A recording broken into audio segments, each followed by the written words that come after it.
Welcome to Self Mastery. I'm Michael Maestro Turner. Listen, I got my co-host with me, Justin Ross of JC Desserts, and Franklin Yup. is missing. Franklin is missing, but Justin said I ain't missing another one. I ain't missing another one. So you know what I'm saying? My guys missed Travis Sales. They missed Glenn Gibson. He said, bro, I'm not missing this one. Franklin had to Nope. I think do inventory or something with the business. So yeah. So he's here today. Justin is here today. How you feeling, Justin?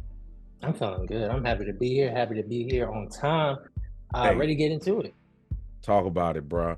Hey, so let here we go. Here we go. All right, let me drum rolls, please. You know what I'm saying? All right. Oh, yeah. So, ladies and gentlemen, we have a singer, songwriter, musician, producer, originating from North Carolina, child of God, number one, father of three, Let's currently go. father three, currently musical director for Tamala Mann. Did I say currently? Mm-hmm. For Tamala Mann and Kirk Franklin, director of Let's get it. worship for Concord Baptist in Dallas, which I have to stop by when next time I'm in Dallas. Yo, welcome Phil Bryant to the stage. My God, Yes, sir. Yes, sir. Yes, sir. Yes, And sir. claps. Welcome, brother. Self fellas, mastery. man, I want to give y'all the applause, man. You already know. I'm fans of the guys I'm sitting in front of. Stro, you already know, man. Like Thank you, we man. we've connected from 1 to 100 immediate. So Yeah. came out to a couple shows and vibed with Yeah, man. us. Even when you went in there, you gave encouraging words. You like, yo, checking on my bro. You know what I'm Yes, sir. saying? Yes, Of course, sir. team, man. I'm coming to the spot, bro. I ain't fast for nothing, bro. You got to. You Coming to the got to spot. get JC Desserts, bro, while you're here. You have Yeah, to. I'm glad to be here, man. Let's chop it up, Mm-hmm. man. Let's what you guys got going on. I'm honored to be in a space. He said Glenn and Trav and all of those my guys. I'm cool. Ooh. But Glenn said, wow. I said, yo, I got Phil Bryan this evening. You know what that is? He said, yeah. He said, of course I know who that is. I was My like, God. wow. His eyes lit up. I'm like, bro, look, I'm not trying to flex because I ain't trying to say I'm connected to y'all, but man, I'm kind of amazed at the amount of people I'm interviewing right now. Like, this is God right here. You the My man, dog. relationships, You the man. You one of the best can do it, bro. You Thank can you, be man. trusted. I said that to our mutual friend that hooked us up, Josh. Shout out to Josh on base, Black Yeah, Alley Band. Josh on base hooked us up, It's and my bro. yo, I'm a borrow your homie, man. He gonna be the homie too. I said, dude Yes, can be sir. trusted, man. I like the vibes, I like the energy, I like what we actually have conversation talking about, and even what you guys are talking about on this cast right here, man. Yeah, This is yeah. stuff that I care about now. I'm getting older. I'm in my 30s, so And it's about what yeah, will be here when you're gone. yeah, man. That's facts. Will your funeral be empty? I'm thinking about bigger stuff in my 30s, man. I'm not on no money. Like money, we'll get that regardless. But it's like, what's after? Like, bro, I had this just, we getting ahead. We getting ahead. We gonna wax deep a little bit. So fair or foul? Just wanted to just break the ice real quick. Fair or Real foul? quick. Man, I'm coming from Petersburg, Virginia, which is like 30 minutes, right? 30-minute commute to where I live. And so Mhm. I'm driving home and my wife's like, yo, yeah, let's do Arby's. I was like, bet. And yes, I'm putting Arby's on blast right now.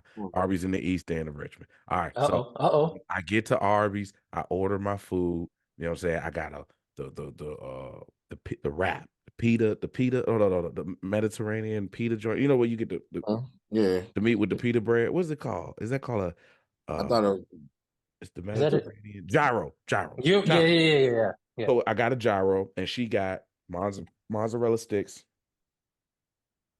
and I think that's it. Yeah, she just wanted some mozzarella sticks. No, she got the Wagyu burger. All right, huh? so I take my food, and then they say pull up. You know, whenever they tell you to pull up, that means they backed up or something, right? So I pull up. Mm-hmm. They bring me my food, and then I say, "Yo, can I have some honey mustard?" And she was like, "Oh, we fresh out. Like, we had a rough day." Mm. I know you lying, but I ain't even got to bed. I was tired, bro. It was after rehearsal, and I feel like you lying to me. So anyway, I left, went home, bruh. I got talking about, bruh. Baby girl got the bonnet on. Bonnet Chronicles is on.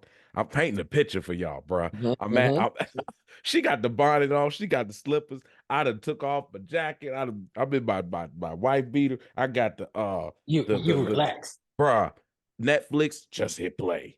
You know what I'm saying? Bass Reeves. We watching that Bass Reeves. No, that was Paramount. Yeah, Paramount. So, bruh, I pull out, I'm eating my cheese sticks and she's smashing her burger, right? And she's, so I didn't pull everything out. I just felt like, man, I just wanted this, man, I went to go grab the sandwich. I was like, it's kind of light. And I just sat it down and I kept eating my cheese sticks. Got ranch. I took my L on my honey mustard. Bro, I opened that joint. It was nothing but lettuce and tomatoes and the tzatziki sauce. Fair or foul. I was saying words that I don't say in church. Fair or foul, bro. Y'all gotta come on. Don't leave me that, bruh. Bruh, come on, man. Bruh, Y'all not in that much of a hurry, man. Y'all not that much of a hurry, bro. Come on, bro. But what I need to see. So what happened after that? Did you? So did you go back? Honestly, I was out so Maestro, the motivation, out the window. You know what I'm saying? Like, bro, I had to repent. I'm talking about for real, bro. I was that mad. I had to take a walk. I was that upset, bro.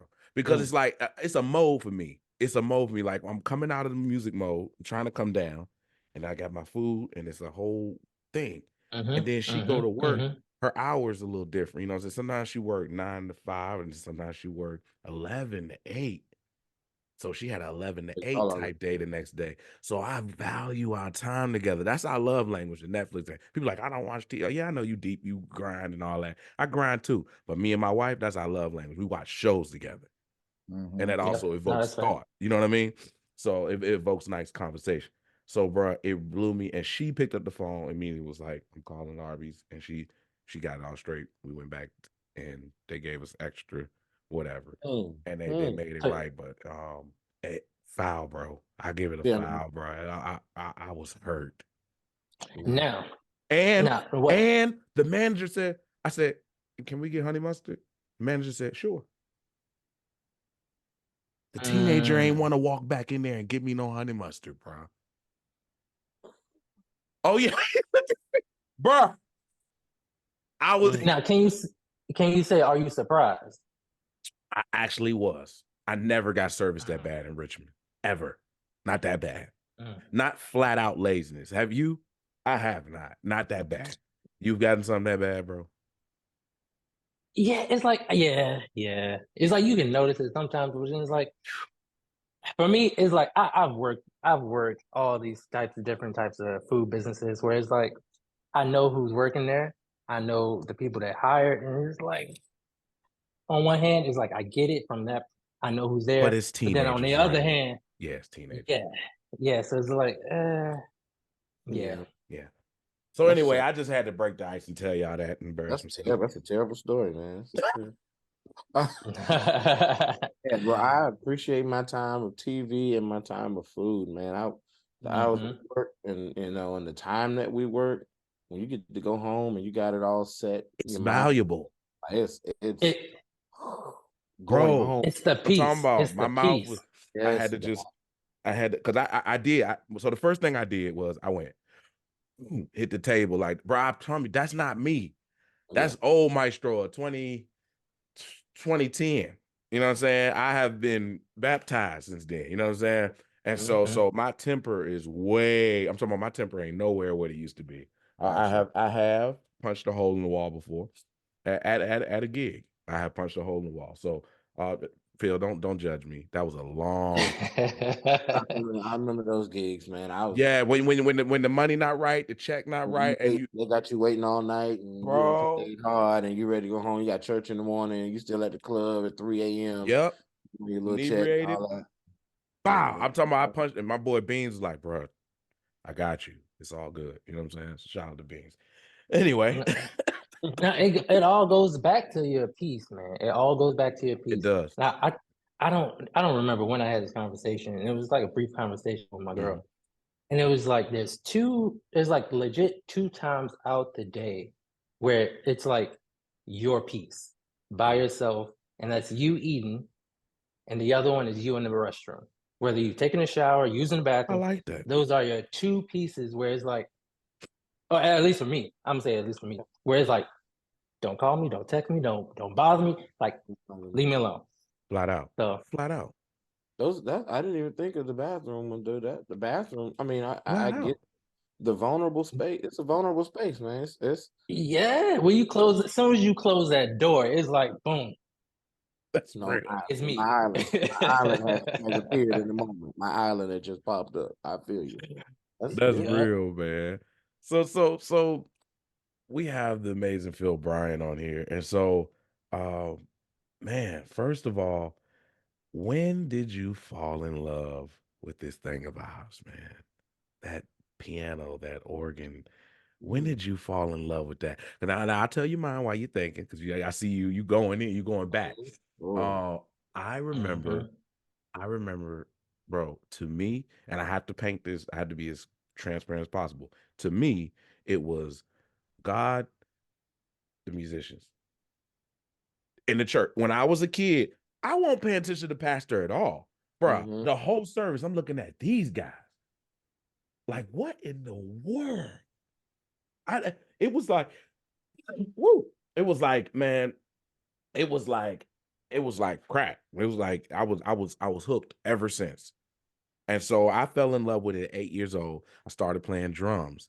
At 9 is what I really count. 1994. I say that's when I really really decided to become a musician. And I fell in love with the piano because my cousin's boyfriend at the time, shout out to Jermaine, he came and wrecked the piano at my church. We couldn't afford an organ back then. So he came and wrecked the piano. And after service over with, everybody was lined up to shake his hand. And so at that vain moment, I'm a kid. I'm like, I want that. The drummers won't get in that kind of love. And I was like, no, I want to play that. And then my dad, Bishop, rest in peace. My dad said, son, if you learn how to play that piano, he said, you'll never go to bed hungry. That was it. I was done. I fell in love with it. And my dad reinforced that joint. So when did you fall in love? You know, what they say in the movie with hip hop. Like, when did you fall in love with it?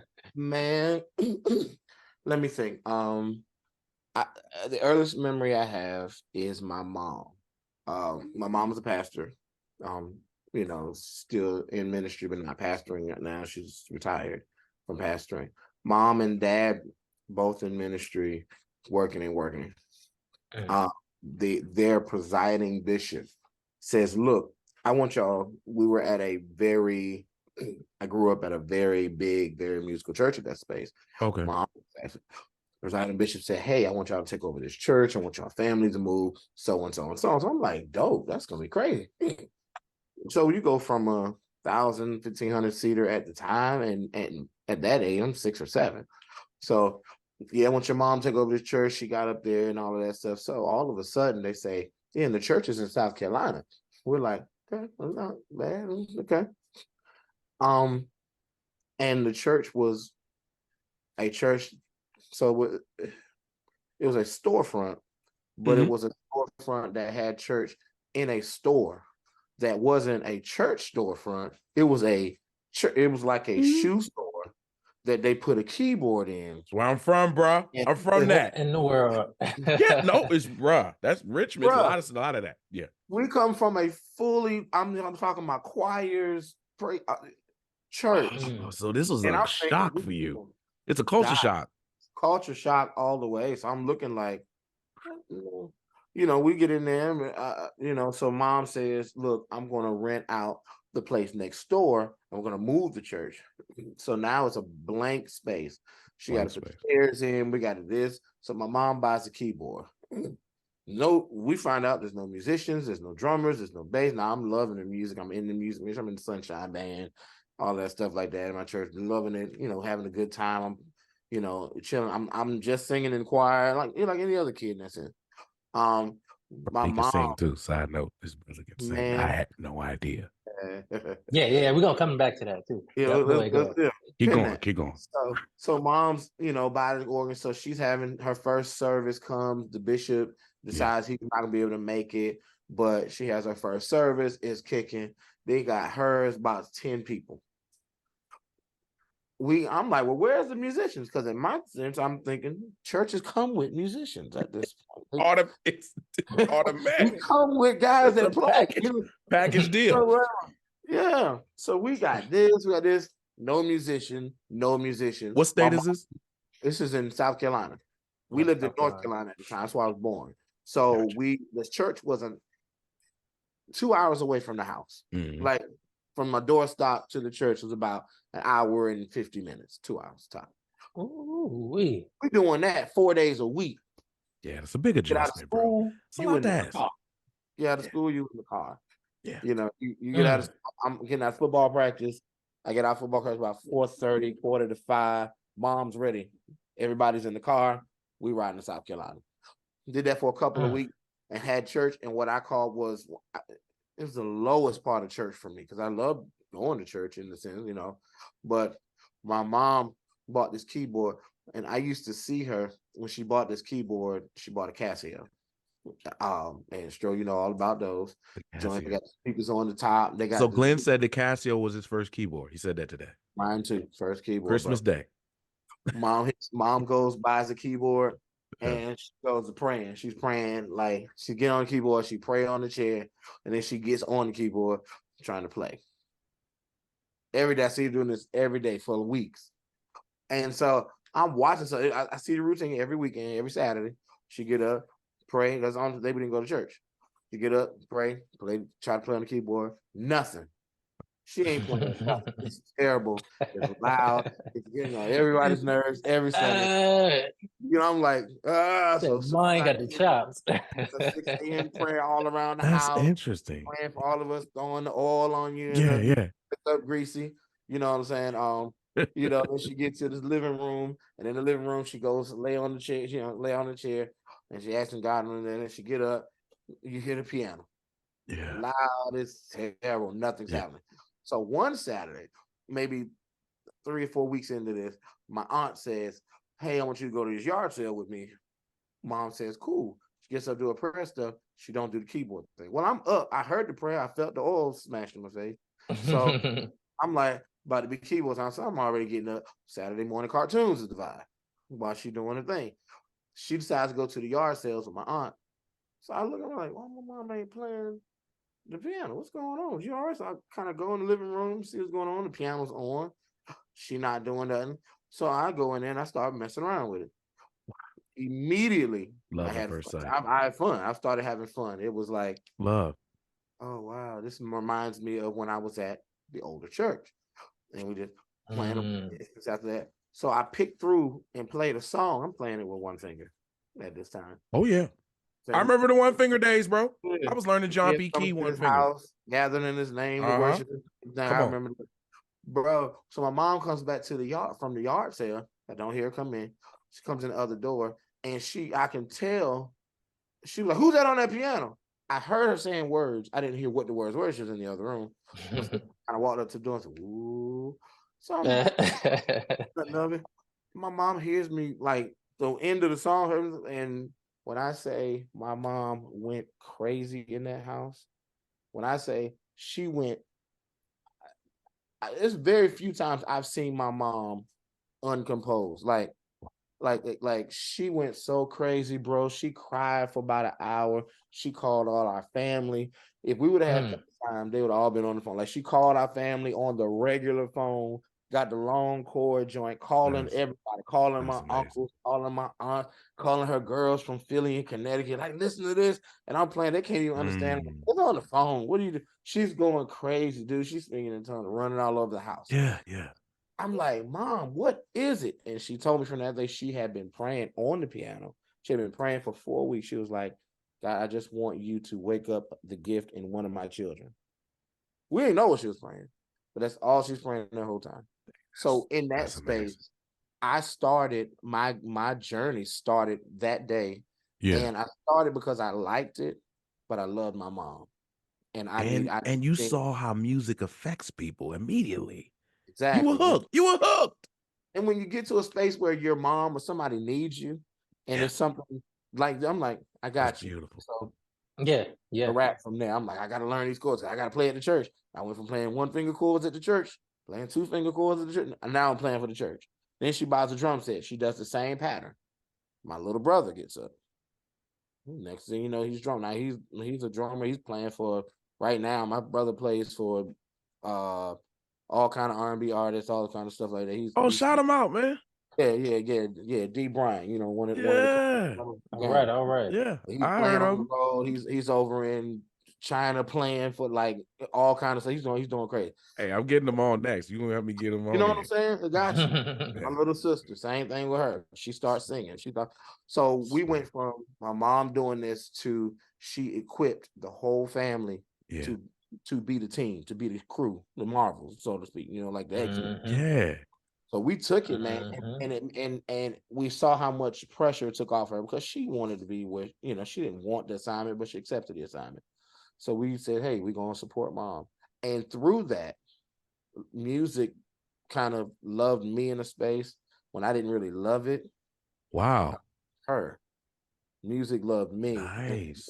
It literally brought me before different things. So like when That's I started, different. like I was doing it, but I was fine with not doing it for a long time. I was like, I'm doing this for church, and I would get off and I want to do other stuff, and then music opportunities will come.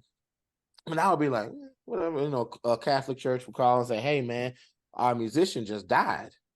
My mom, okay, well, can he come and, we'll teach him the stuff and show him the stuff. So I'm picking out the stuff that they got. I can't read music at the time, so I got to pick out. They got to let me hear it, and I got to look and pick it out. Now I'm playing at a Catholic church like I play at my mom's church. Still look cool, but I'm like, What age would you say this is? This started around 7. I started around 9. Around 9, I'm at the Catholic church. Around 9, I'm at the Catholic church. And it wasn't until my aunt came in town a couple years after that. My aunt came in town. She came to stay in the same city, so she was helping my mom at the church. Yeah. And my aunt literally started crying every Sunday she saw me play. And that was big for your development, the Catholic Church. All of that big for your development. Talking about culture shocks, like different worship styles and all that. You already went big church, storefront, now Catholic. White like church. You have now white church in South Carolina. Yeah. So now I'm looking at the culture shock of this religion and these people who kind of don't really like. We still in the Bible Belt at this point. I'm in South Carolina. Yes, sir. South Carolina and all of the 90s. So, so mom's was aunt came, and my aunt, every time I would play, my aunt would say things like a little slower, a little this, and I would say, okay, cool. I was playing fast. I was trying to get through the song. I was play a little slower, play a little slower. She wasn't a musician. She was just sensitive. You know what I'm saying? She was just play a little slower, play a little this and this. And I'd be like, okay. And I would look and pay attention to what was happening. And message. He done dropped some mini jewels up in this thing. And I'm just like, I don't even want to stop him. Hey, man. And so there's a clear call, man, for us, musician wise. We're not, church kind of gets you in the minstrel thing and all this stuff, and that stuff is true. But as musicians, man, we could play in different spaces, and our gifts would work in different, environments. But we are more interpreters. We understand energy. We understand place and where you are. Especially if you're a musician from the church, you understand. Especially you're taught that. You're taught to understand those spaces, those environments. That's why you can hear a quiet church and a musician can do something and the whole church go crazy. You can hear a quiet church and musician play some strings and the whole church get on the ground, because we understand what's needed in that moment, what people are dealing with, what people are going through. And it starts with just being sensitive. I like to say that men have that gift in general. Men have the gift of that interpretive gift of the house. He can walk in the house, change the atmosphere, maintenance the atmosphere, shift the atmosphere. A man can walk in the house and say, you okay? What's going on here? Your kids running around and hey, why y'all doing that? That energy. Whole atmosphere shifts. Whole atmosphere changes. Every man. You know who's one master of that side note? Jamal Bryant. I seen him shift her. Oh, bro. Without screaming, without yelling, he just say a couple words. Up. me and Jamal used to have lunch once a quarter. We would have lunch. I lived in the DMV, so Jamal would have lunch, and he would be talking and would be regular. He would walk in restaurants, man, and the whole restaurant would be like, Jamal, what's about to happen? Wow. It would be like, nigga, have you been here before? No, but we're not coming back. He said, nope, and we're not coming back. But yeah, he has that, man. He's, in a space, he's literally looking for what's supposed to happen now. And we all, like I said, as men, musicians, and when you get the duality of the two, you realize how powerful it is. And left in the wrong hands, you know what I'm saying? Responsibility. That's where I wanted to go from there. It is a responsibility. That's what my aunt taught me. And it's crazy that I had more women, because my dad was around, my dad was vital in my life, but in other spaces. But the women in my life, my mom, my aunts, things like that, they encourage the gift and they nurture, which is what women do in context. They're nurturers. So they nurture the gift. And when they nurture the gift, my dad helped me position the gift. So it was like, all right, gift is nurtured, your gift is this is what we're gonna do. Now you can play. People want you to play. People love to hear you play. They're going to have to help monetize what they're getting. Speak on it. You know what I'm saying? So dad was like, let mom nurture it. Bro, I'm a position you. So, I didn't have that struggle, man. That, musicians have a problem with, depending on how they were taught. My dad gave me good spiritual development. He said, your gift is meant to make room for you. You're supposed to eat off it. From the day I started, he said, bro, if you stick with this, he said, you'll never go hungry. He always instilled in me that, bro, if you get good enough on this, people will pay you. And so I always would like to, but to now I'm coaching people who have an issue with more money coming their way, or what do I charge, and how do I don't feel comfortable charging. What do you mean? There's value. There's you solving a problem. And if you solve a problem and the market you're in, you're in Richmond. What do Richmond people get paid that have been doing it long as you? And there's you know what I'm saying? There's benchmarks. You just need to find the benchmark. It really isn't that deep. But if you were gonna get brain surgery, I promise you they're gonna charge you for it. Exactly. You know what I'm saying? So it's just like, as long as air conditioning is on, as long as I get in my car and I put the key in and gas is being used, there's an exchange of energy happening all around us. Is if you're going to get what you're worth, are you gonna require that? Yeah. And I think because we look at, I have a lot of friends that are in this space. They, because of the way they gain and develop this gift of music, they don't gain it through the normal functions or factors. So we look at other things, like I got a homeboy that's in finance. Well, he's always been good with money, but he went to school and he went to this, and he has like his education makes sense in this space. So the same guy that was good in money, and I got friends that were good in music, he's good in money. He has no problem charging for his time, no problem charging for his gift, no problem charging for his expertise. But I got a whole lot of musicians, you know what I'm saying? I'm talking to, like my girl, like I'm talking to all people. I'm saying, so hey, let me ask you something. So what was the conversation?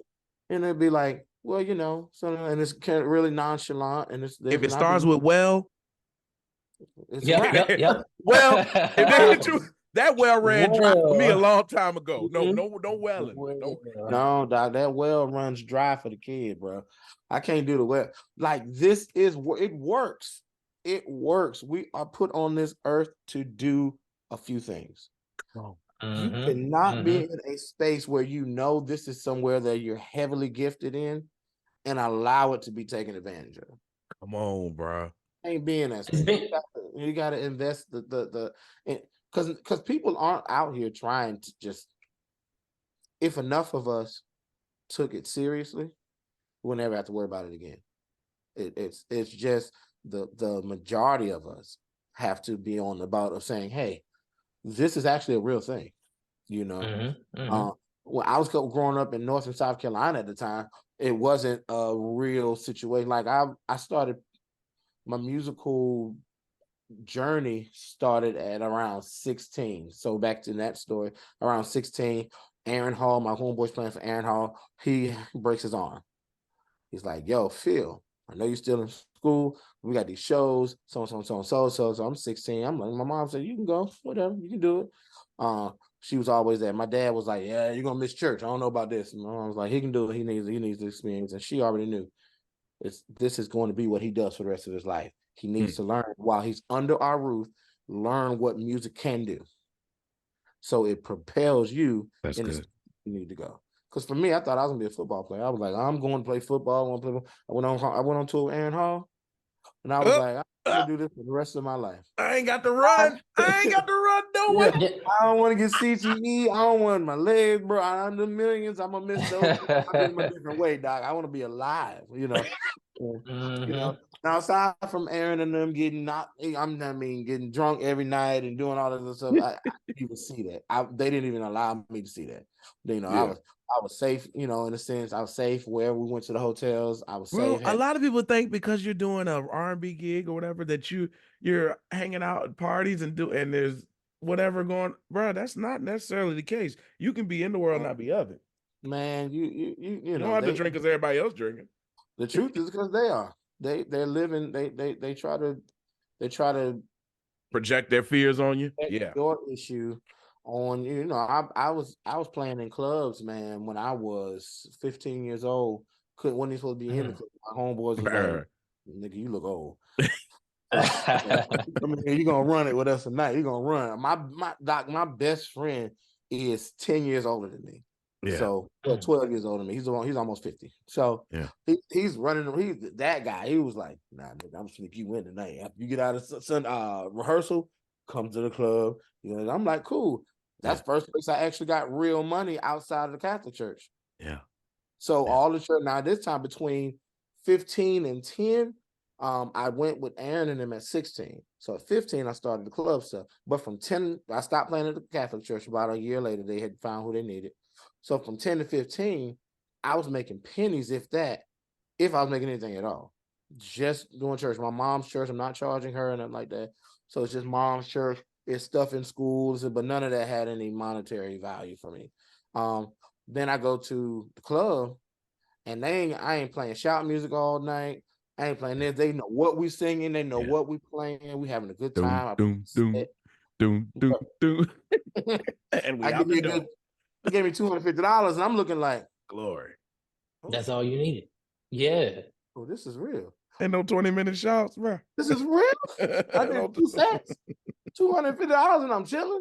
They gave me all the tips that night because they really wanted to show off. They ain't never do that again. Hell they gave me all this. So I'm like, boy, I come home. I'm like, yeah, this is it. So back to Aaron Hall thing. I do that. Do the rest of the leg of that tour. It's about 9 shows left.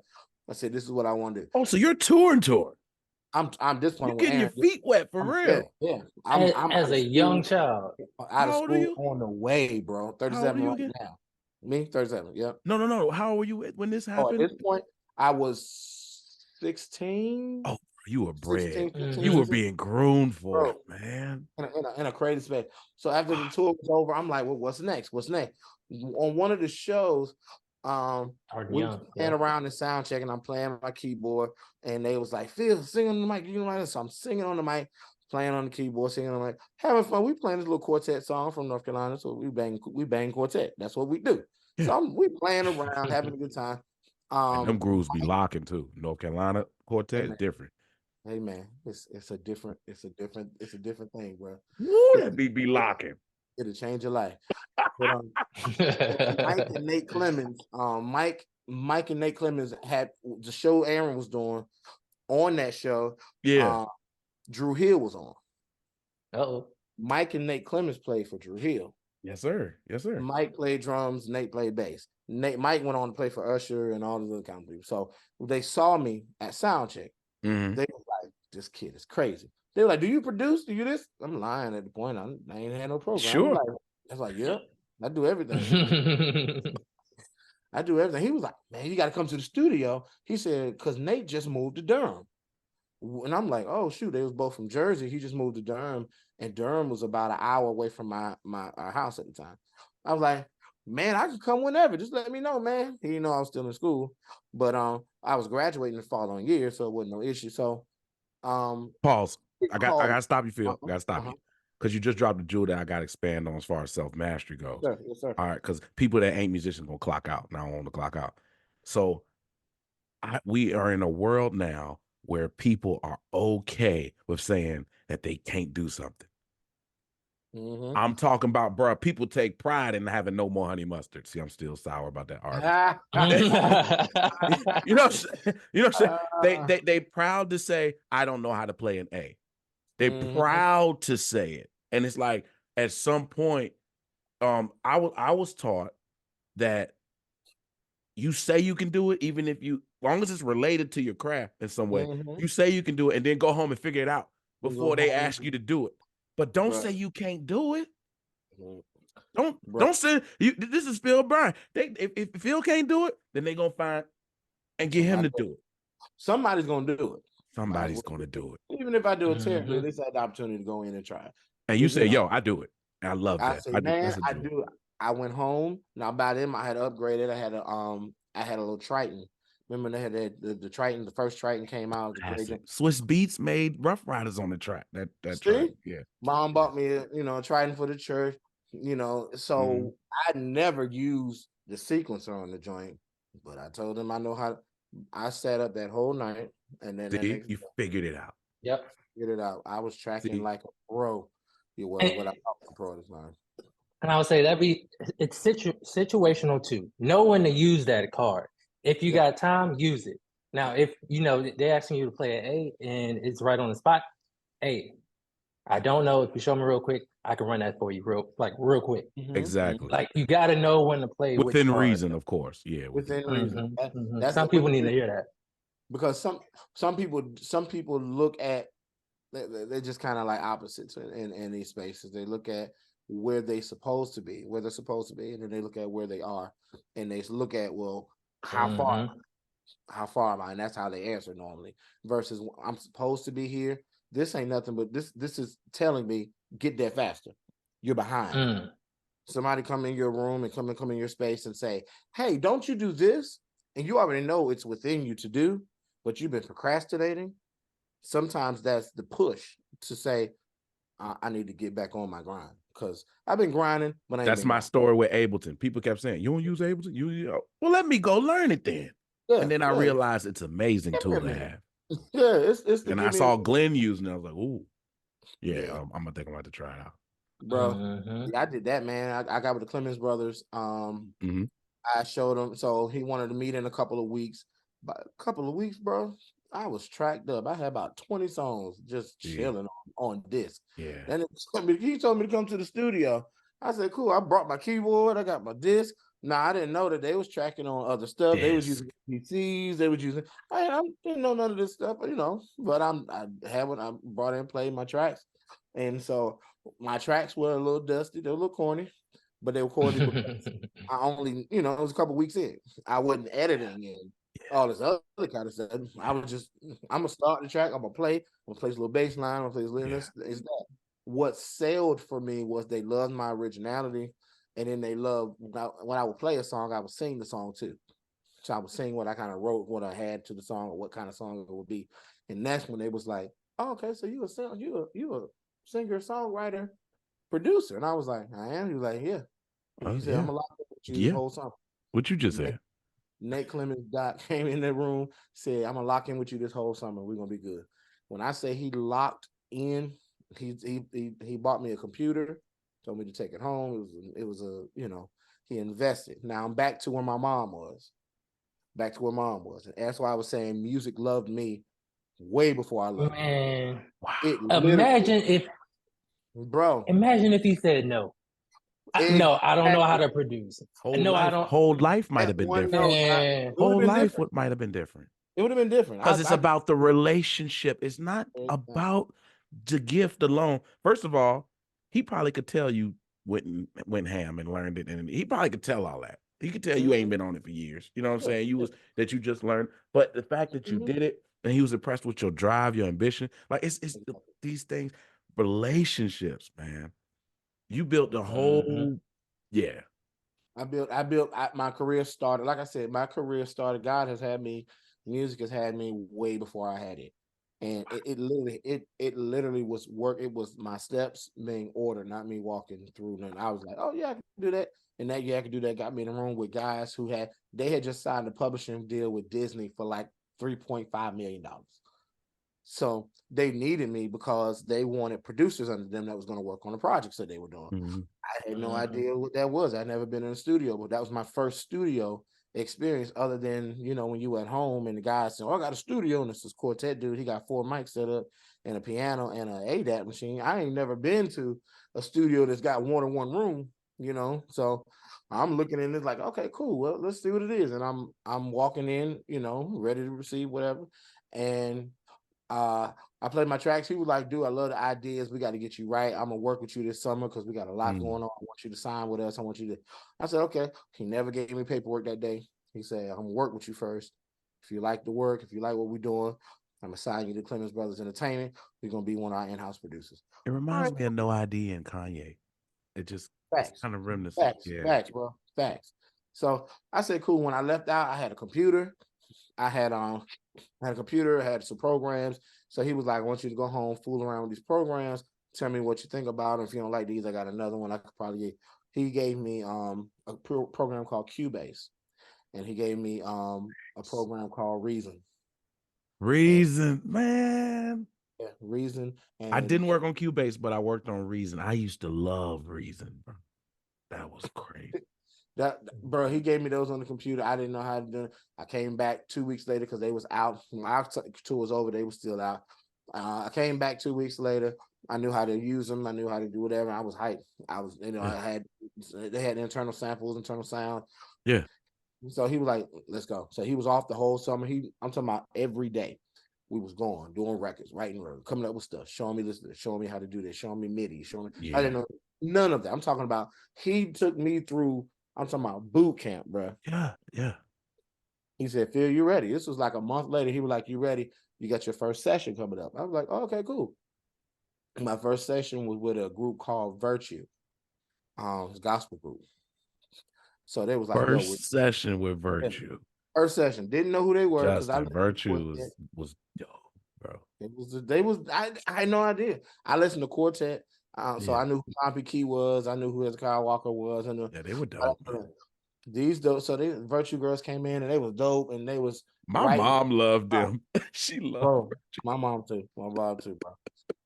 So they writing songs on the spot, man. I'm like, on the spot. Let's go. Let's go.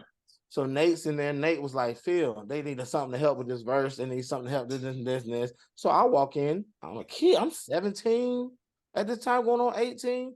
They was like, okay, cool. They don't know my age, so they look. They assuming I just look young, damn, whatever. I come in. I get on the board. I'm singing what I think they should put in. She was like, that's crazy. Yeah, let's do it. Next thing you know, we doing their album. I'm a part. I'm it. Like they're leaving me in the studio, bro. With the girls, we're writing something together, and it's still relationship. Still relational because it was also a vibe, right? You got it. That's it, bro. We're in there. We're writing songs with this. So they was like, "Yo, we want to keep this song. Want to do this, do this, do this." I'm like, "Cool." Nate and them was like, "All right, cool. Well, we got a show, so we're gonna be gone for 2 days. So you're gonna run the sessions while we're gone." I'm like, first of all. Sure, I want to go on the road and do the show. What you mean? On the road. Why y'all got this session? And he was like, because you need publishing. But what's publishing? Boot camp, bro. Bro. Hey, what's publishing? Well, publishing is the royalty chain by which he was your guardian angel. He was your spirit guide. He was Pops for a while, Doc. He was Pops. He was Pops. It was like, by which this is how we live. Mailbox money. This is what's going to help you. It's going to help you keep working and keep mailbox money. This check is going to come to the mailbox from people that you don't even know. Glory. They're going to pay all your bills for glory. So I'm looking like, oh yeah, I knew that. Mailbox I didn't know what that was. I need mailbox money. I never heard that. He's like, yeah, that's how we new generation, aka passive income. He said, yeah, that's how we built this compound. Our passive income from royalties. And then we did a lucrative deal with Disney for $3.5 million. I'm sitting there like, I'm understanding money more because I'm 17, but I'm not 27 to understand because you don't understand the weight of money until your need for money is heavy. Then you understand the weight. So I feel you like say, your first big check is coming. Is that what's about to come? you know what I'm saying? Yeah, it's coming. It's coming. So I'm sitting there like, okay, cool. We need that. So do the virtue stuff. Yeah. And just keep working. We keep working. I started working with Mike, winded up marrying Coco from SWV. So she did 2 gospel albums. Facts. Yeah. Winded up doing that. You know, we did a song. Coco had a song on her album, Endow Me, and all that. We were just working. It was good stuff happening. We was working with them. We worked with CeCe Winans. You know, we worked with all kind of artists, bro. We did R&B. So R&B came the following. We did you ever heard a group called Rough Ends? No. Did Rough Ends album. We did Drew Hill. We just working, bro. We working with, and I'm having a good time. And you're handling your business too. Handling my business. That's showing That's me beautiful. what I'm supposed to be That's doing, so beautiful. showing me how I'm supposed to go. But I ain't expecting nothing because in my head, you know, it's mailbox money. It's gonna be passive. So when you hear as a kid, you 18 going on 18, you hear passive. You're like, okay, it's passive. It's you know, it's not 17, okay, cool. bro. If it ain't coming today, you don't care. You don't care. 17. Yeah. My mama hit me. My mama hit me and said, "Hey, you got a couple of oh my, you got a couple of envelopes in the mail." And I was like, "Okay, cool. I'll get to it when I get home." I look at it and it says BMI. Now, for me, I remember BMI only from when I signed the thing, and my mom had to be, and it was care of my mom because I'm still not 18 at this point. Yeah. So it's me care of my mom. So she was like, "Well, I said, well, I left him on the counter for like a week, and nothing. And my boy was playing. Dude, I left him at least a week, maybe it was a little longer. My mom was like, "Why you didn't open that mail?" And I'm like, "Oh, I forgot. I forgot." She was like, "Well, I'm gonna open it. It's got my name on it." This is getting good. Mom opened that mail, bro. So she opened the first mail thing, and it was like $400, $450 or something. So I was like, "Oh man, I'm going crazy! Like I got mailbox money." My mom was like, "Yeah, that's nice. It's nice." Because in her head, she's like, "Well, these guys told me he was gonna be good. He could be able to take care of it. $700 ain't them." Man, I'm going crazy. I'm like, "Yo, I'm calling. I'm I gotta call Mike. Yo, I got my first check, guys." They're like, "Yeah, what you got?" I got $400. They was like, "Okay, that's good." And I'm like, "Why ain't everybody as excited as I am?" For me, I didn't care because my mom was putting gas in the car. My mom was paying the bills. I was living at that part. So for me, the value of money wasn't that rich. It wasn't that depth. You know, it had depth of 17, bro. Say less. Yeah, 17. She opened the next check, and that thing was 19,000. Ooh, what? I think they heard me in the kitchen over there. Dang, boy. So I'm doing this. I'm looking at her like, I mean, that's cool. I mean, we just got more money. So I'm like, I'm not the 19 didn't kill the 400 for me, but the 19 killed the 400 for everybody else in the equation. 5 figures. What we didn't know was, and I didn't know at the time, because I wasn't tracking the music that we was doing. Everybody's music was coming out, and this is in the 90s. This is going into the 2000s. Well, this is the 2000s now. So early 2000s, everybody's money was crazy in music. So Virtue and money out of Virtue. So later on in that year, Virtue got nominated for Doves and stuff like that. So we won. We won like we were Urban Song of the Year, Urban Album of the Year. So I'm looking at the stuff and I'm like, those are things I'm going crazy over. Money was never the thing I went crazy over the time because it was always coming at that space. So as I got older, so around 17, I moved out of my mom's house. I went to stay in another city with my dad. He was closer to work. Started that. And then when I was staying with him, Tasia had just won American Idol. I was playing in, remember I told you I was playing in nightclubs. The group I was playing in, and Rico you're from North Carolina. Yeah, Rico, Teeny, Chico, we was all in the group together. So we was doing it's called Infinity. So we was playing, Tasia won American Idol. I'm producing, and I'm like, congratulations. I'm telling them all the luck, but it's gospel. They're not really doing gospel, so they like it. They happy for their boy, but it don't, whatever. What winds up happening is she wins American Idol, and they ready to put her on tour. So when they get it to put her on tour, they use Rihanna's band. Rihanna's band is on retainer. So Tasia's 2 weeks from going on tour. They've been rehearsing. They've been in LA rehearsing. They ready to go. Show's tight. everything. Well, Rihanna calls. She's going on tour with Jay-Z. She's gonna finish up the tour with Jay-Z and Kanye. Band gotta go. Cause they don't retain. They already said in the contract, if something happens to this, we gotta go. So they're out. She's sitting in the thing crying. She don't have no band at that space and all that stuff like that. And that's how it go. it's homie. Tasia is home. So she called Rico. I need help. What we gonna do? He was like, well, let me call the boys. They can do it. Well, we all know we ain't never done no major tour. I played on the road, but I'm playing what they're giving me. I'm not MDing the tour. I'm not doing the programming and stuff. And I'm like, I don't know what's going on. Full stems. So they called me. Yeah, we don't know how to manage none of that. But so I called, Mike and Nate, and I'm telling them, they was like, nigga, what are you talking about? You produce. You use stems every day. Yeah. You take the vocals and then you burn the vocals out. The words, yeah. It was just what, yeah. I'm saying, well, yeah, but they didn't say it like that. Oh, I'm good. I'll call you back. I'm like, yo, I got it. Let's go. Yeah. You were being groomed. That, again, music loved me. Hey, I got to tell you this real quick. You can jump right back in. But I told Glenn this earlier, and he had a special response to this. But I think it's in Mark, but it talks about God sitting like a silver refiner, right? And they were talking about it in a Bible study, and the lady said, everybody was like, well, what does that mean? She said, I'll tell you back next week. So she sets up an appointment with a silverist. I don't know. A silver refiner. All right. So she sits with the silver refiner, and he starts to take the silver and he drops in the flame and he just holds it there for like forever. She said, what are you doing? She said, I have to drop it in the flame until it's burned all the impurities out. Oh, wow. Yeah.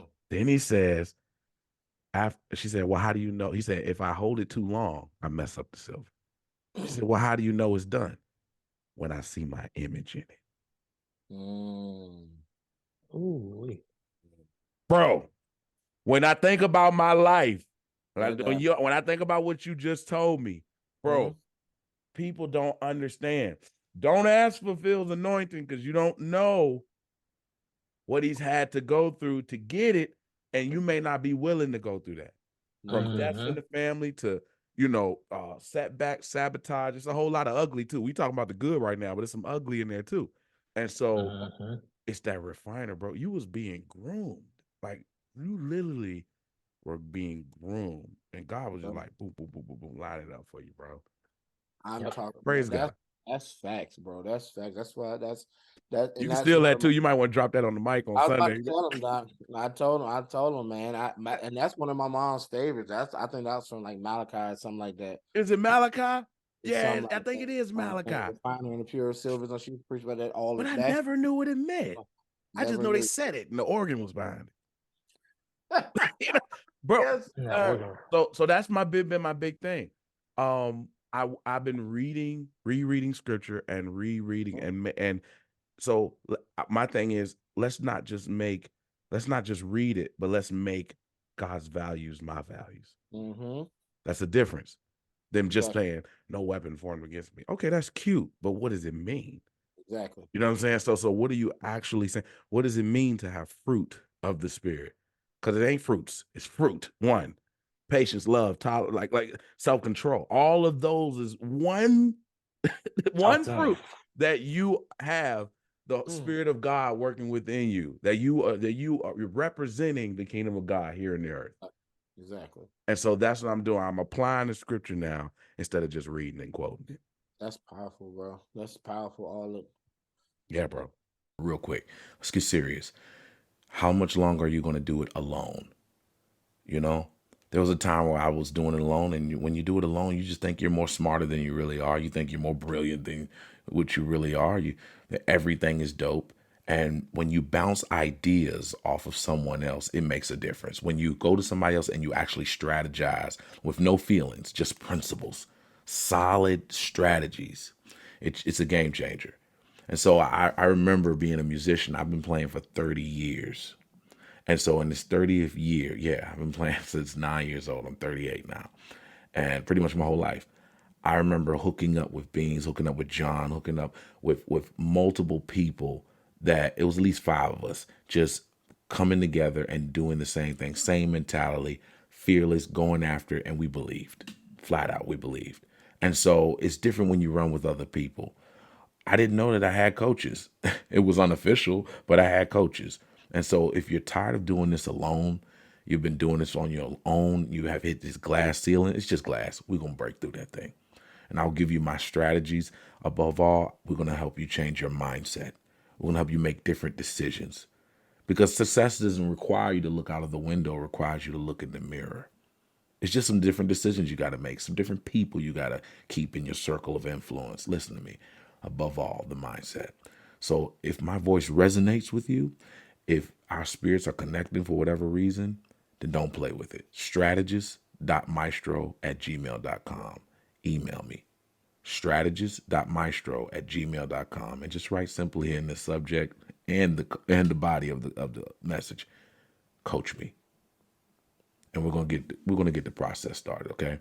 All right, I will see you all on the other side. No excuses, no days off.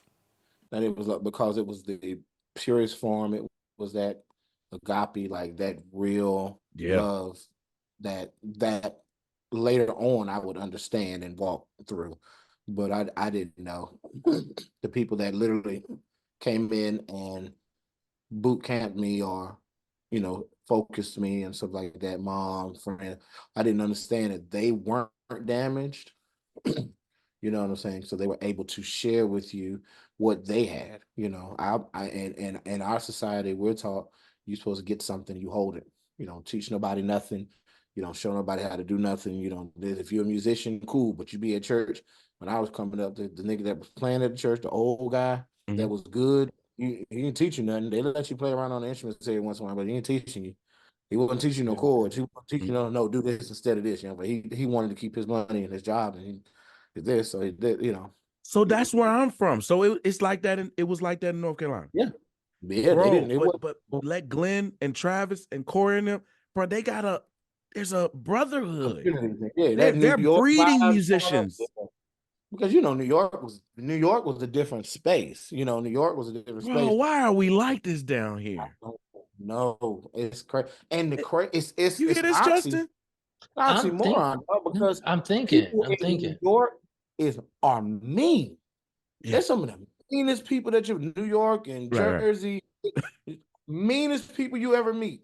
You go to North Carolina, Virginia, they're the nicest people you ever meet. Right. But when it comes to that trade-off, and the gatekeeping is real. Yeah. Gatekeeping is real. North Carolina, they're like, oh, no, I ain't showing you that now. You can come to the house and chill, watch some TV, but we ain't playing no keyboard. Yeah. You sure got to play some song for school? No, I don't know that song.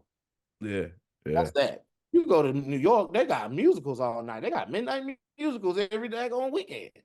So you going in there, you learn it, you on the keyboard, you like never. It's never us. We never. I don't know. Is it that the opportunities don't come enough? No, it's a gatekeeping spirit, bro. It's a gatekeeping spirit. That's what I'm saying. It's they feel threatened. They feel threatened. I don't care if you're 2 years old. They feel threatened. That's what I'm saying. Is it threatened because I don't know where I'm gonna get that next opportunity to be in the same space, the same weight I'm holding wherever I'm at? Can I get it from somewhere else? Like you said, like you drove another hour or so to another church. Like, is it part of that? I mean, I don't know. That could be some of it behind it. Or it could be it's a lot. It's a lot. Yeah. You know what I'm gonna say? You know what I'm gonna say, Phil? I think it is truly a disconnection of discipleship. I can agree. Because if you're about this thing of ours and you want it to go past your death, then you're gonna help little Phil and show him chords. Because you gonna die one day. One thing's for certain: 100 years from now, we gone. So you gotta look out for little. You know what I'm saying? Little Timmy want to play.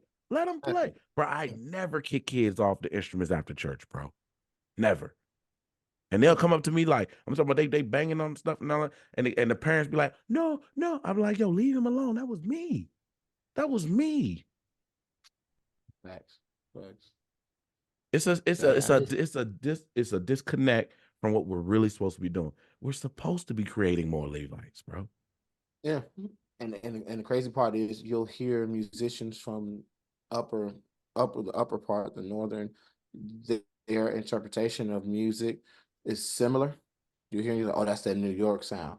Because musically they knew how to stick together, and they have come up with their own sound and their style, and they taught the young ones, and they allowed the young ones to glean from them. All that stuff. Here in North Carolina and places like that, it was Get it how you rarely live. yeah, you just figure it out, and Mm-hmm. and you hear musicians that made it from where I'm from, to Virginia to North Carolina, South Carolina, because they moved somewhere else and found They something end else. up moving. It's very rare that you get a stroke. You know, it's very rare you get a stroke that's from the VA, and he stayed in VA. Going to He the making his schools name, and going to the schools, doing his thing in VA. yeah. It's very rare because it's so much that the success is not the goal from them. It's just survival. They don't want to be Yep. successful. They just want to. They want to survive. And if I can play the keyboard while I'm surviving, dope. But I'm gonna survive. I ain't gonna be successful. I don't have anything to invest in your success. I don't care nothing about your success. You need to figure your own success out. I want to Mm-hmm. be successful enough to survive. And you I'm missed not it. out here trying to be, you know what I'm saying? Yeah. I ain't trying to be no Fortune 500 company. I ain't trying to get millions of dollars. I just want to be able to, when the light bill comes I and it's don't even want $200. mailbox money. That's where it comes I from. just want to pay that $200 mailbox light bill when it come in the mailbox, and I want to be able to still get something to eat that for the rest of the week till the next bill comes. Phil, is it safe to Exactly. say that your life also changed with those 5-figure checks, where you stopped viewing the work time for, you know what I'm saying? Because when you had that job at Target, well, I had a job at Target. You know what I'm saying? I realized time for money ain't gonna work. Mm-hmm. Yeah. It's just not enough. It's a cap on that. But when you create something that solves a problem for somebody, whether you're a musician or not, whether you create something that solves a problem for someone, then you are able to put a price on it. In this capitalist society, Exactly. you can win. Exactly. You're gonna run out of time for money. You're gonna run out. You're gonna run out. Mm-hmm. You're gonna be at a factory somewhere. You're gonna run out, bro. It, It's it's your gift. It's your gift. I'm thinking as you say that, when I think about even just myself, like as my gift, I feel like there's no limit on what I can do. But as soon as I go sign up to work for somebody else, some other job, boom, I'm only there for the time. The time is compensated with the check, and that's all I can get. It don't matter how much they can pay me hourly, that's all I can get.